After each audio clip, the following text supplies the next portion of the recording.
Harman Phoenix is a limited edition daylight balanced ISO 200 color negative film. I've only shot 2 rolls, so take this with a grain of salt. But you can expect some punchy colors, especially in the earthier tones. Phoenix definitely is a strong recommend for me, with one caveat. Stick around for a bit and I'll tell you what I'm talking about. I happen to really dig the colors. Browns, reds, oranges really look great. You can get some dramatic deep blue skies with this film as well. I have seen some very vibrant greens online as well too, but alas, I did not shoot much greenery.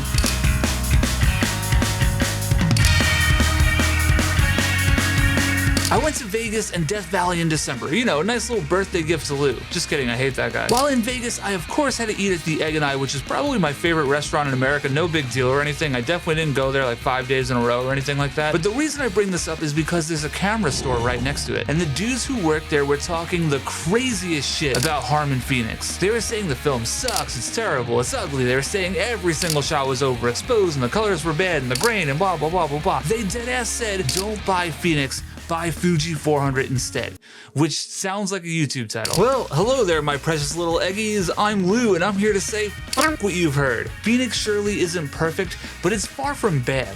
What a glowing endorsement.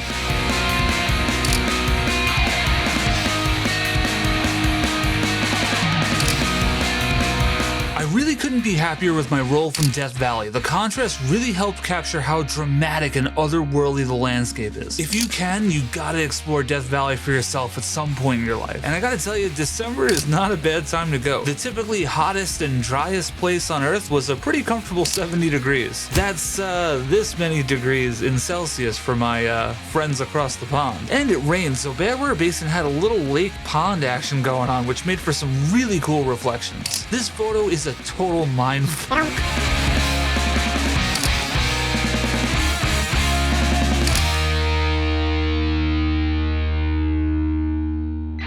The second roll, on the other hand, was not as exciting. First of all, we are very unfairly going to compare Death Valley National Park to Danbury, Connecticut. Artist Drive? Pfft, how about Mill Plain Road? The colors are performing about the same here though. Just replace the beautiful terrain of Death Valley National Park with this package store. Or this diner. Very cool. I shot this roll on an Olympus point and shoot, which was very generously sent to my P.O. box by someone named Noe. Obviously, not gonna read this person's last name out, and Noe didn't include an Instagram name or whatever, so cheers to you, Noe. Hope you watched this video. That was super kind of you. And if you have a camera or a roll of film you want me to shoot, or you just want to send me a letter or something, my P.O. box information is in the description below. We had a nice little snowstorm, so I shot a few out in the snow with the flash on, and these were just very mediocre. I definitely didn't have a wide enough aperture or a sensitive enough film to make these pop like that other roll I shot. But that's totally not the fault of the film. That was kind of a me problem.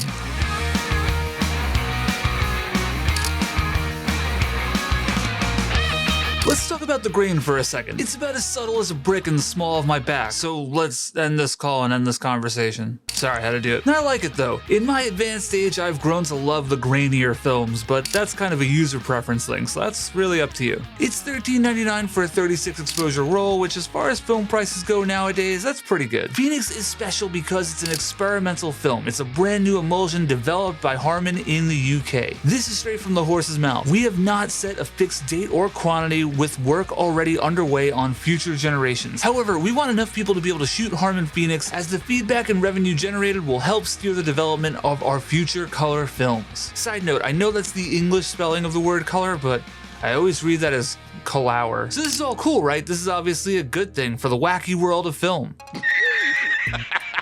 Of course not. This is the internet we're talking about, where people need to be mad about everything always. Why won't companies make new color films? Companies like Harman and Lomography make new color films. Not like that. I developed and scanned both of these rolls myself in my darkroom, which currently looks like a cry for help. As per usual, I scanned using Our Lady of Perpetual Dusk, my not-so-trusty Epson V550. If you tune into my live streams, you know I don't really do a ton of editing to my film photos. Now it seems, depending on the photo lab you send it to, you might get wildly different results. My buddy Dave, the old camera guy, said this. When I asked my local lab if they had a Frontier or Noritsu scanner, they said neither. So I was curious to see how this old Agfa scanner would handle this film. Well, it turns out it couldn't.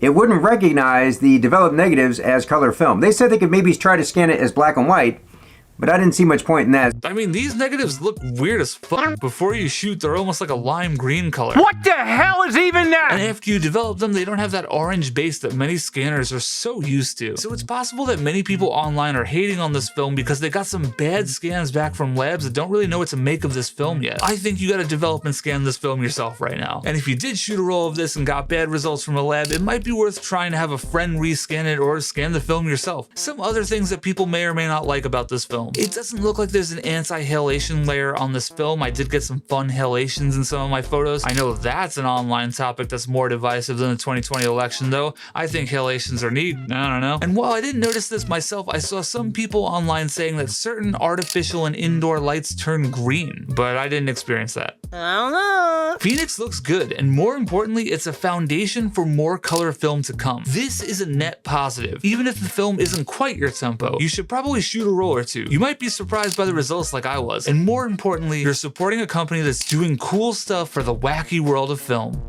And what's better than that? Thanks for watching. Sorry I've been a little MIA. I figured I should be a little bit more like Shanks with these videos and only appear once every 3 years. If you don't read One Piece, insert a joke about a dad going out to get milk and cigarettes and not coming back. I'll be around more, I promise.